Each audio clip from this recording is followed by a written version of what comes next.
រឿងនិទានថ្លៃរឿងបរិបពីរនាក់រស់នៅក្នុងព្រៃ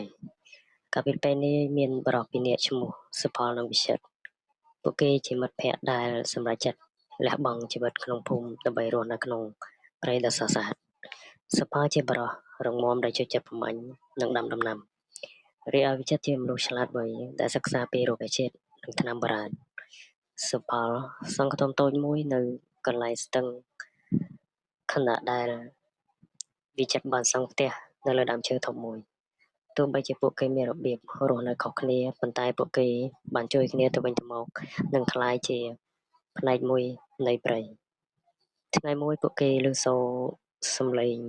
គ្រោះថ្នាក់កើតឡើងនៅក្នុងព្រៃសុផលនិងវិចិត្របានរត់ទៅរកប្រភពសំឡេងហើយបានប្រទះឃើញក្មេងស្រីតូចម្នាក់មានរបួសនិងបានបង្វេងភ្លៅនាងកំពុងយំ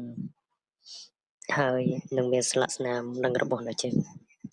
វិចិត្រប្រើថ្នាំបុរាណរបស់គាត់ដើម្បីព្យាបាលរបួសរបស់នាងខណៈដែលសុផលបានផ្ដល់ចំណីអាហារដល់នាងពួកគេបានសម្រេចចិត្តថានឹងជួយក្មេងស្រីនោះត្រឡប់ទៅភូមិរបស់នាងវិញការធ្វើដំណើររបស់ពួកគេត្រូវប្រឈមនឹងឧបសគ្គជាច្រើនពួកគេត្រូវឆ្លងកាត់ស្ទឹងដែលមានទឹកហូរខ្លាំង